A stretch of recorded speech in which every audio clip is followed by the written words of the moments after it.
Good afternoon everyone. Assalamualaikum warahmatullahi wabarakatuh. Kumusta kayo?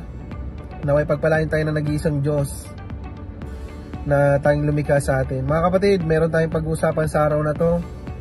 Dalawa lang. Ang una ay babatiin ko muna ang ating former President Rodrigo Roa Duterte. Sir, salute sa iyo. Happy birthday and maraming salamat po sa iyong ginawa para sa ating bansang Pilipinas, na ipinaglaban mo ang aming pamilya habang kami nandito sa abroad. Makakaasa po kayo na kahit sa pagganitong konting paggawa ng video ay sana maramdaman nyo yung mga OFW na nasa likod mo lang kami, mahal naming Pangulo. Ganoon na rin po sana ay inihiling namin sa nag-iisang Diyos na may pagpalain nyo rin.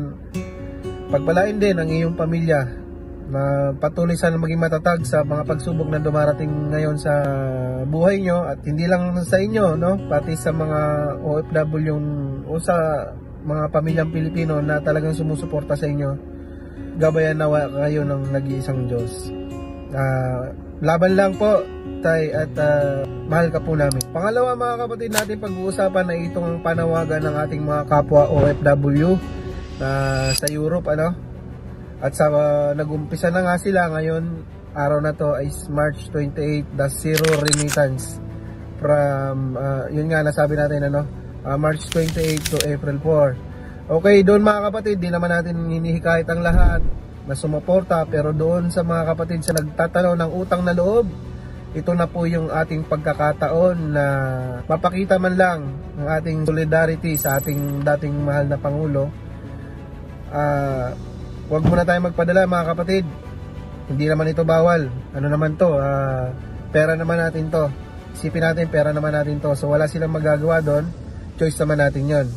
Okay, kahit na sinasabi nilang na may nabasa kasi ako na isang congressman na parang huwag daw kagatin ang kamay ng nagpapakain sa atin. Oh my God. Hindi ka ba pinangalibutan dyan, sir, sa pinagsasabi mo? Alam mo, hindi ko mararamdaman kung matatawa ako sa iyo o magagalit ako, pero pinagpa-pray na lang kita, sir, na sana maliwanagan yung pag-iisip mo. Unang-una, hindi po kami nanghihingi sa pamahalaan ng kahit na ano. Nandito kami sa ibang bansa. Tinitiis namin ang pangalipusta ng mga ibang lahi rito. Tinitiis namin ang puyat para lang may mapadala kami sa Pilipinas. Huwag nyo pong isisi sa amin kung ano man yung mga pinagbibigay nyo. Hindi po namin kailangan yan. Basta nandito po kami, nagtatrabaho, at the same time nakakatulong din kami sa economy ng Pilipinas. Kasi nga kami nga ang tinuturing na bagong bayani. Kasi kung hindi dahil sa mga OFW, huwag na nating paligoy-luguyin pa. Kung hindi dahil sa mga OFW, malamang bagsak po talaga ang economy ng Pilipinas. So, syempre, may mga times naman talaga na nagpapasalamat kami sa gobyerno sa ginawa nila. Hindi naman natin may tatanggi yun. Pero itong pinanawagan namin, yun nga doon sa mga kapwa ko OFW, ano lang naman ito, umpisa ngayon, tapos hanggang April 4. Okay? At ngayon nga, bilang isang taxi driver, talagang ngayon na ang tawag ko ngayon is dalawa pa lang.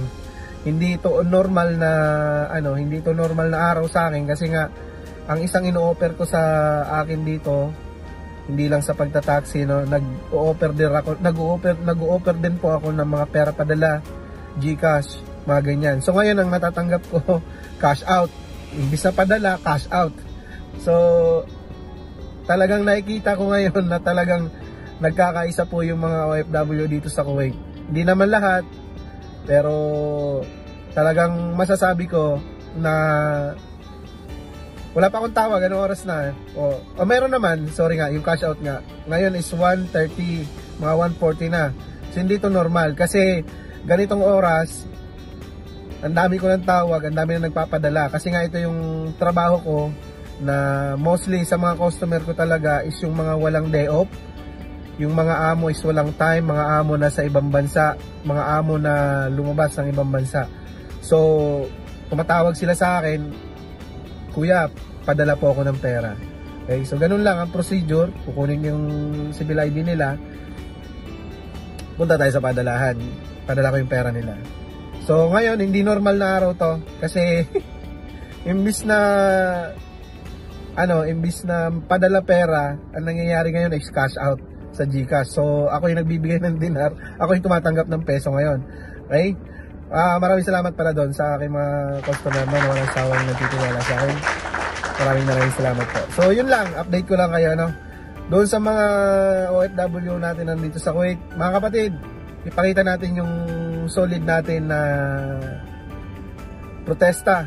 Sana marinig tayo ng pamahalaan na hindi lahat ng mga OFW ay natutuwa sa ganitong pinakita nila na sinuko nila yung ating dating mahal na Pangulo. Okay, so hanggang dito na lang muna. Maraming salamat sa inyong panonood. God bless everyone.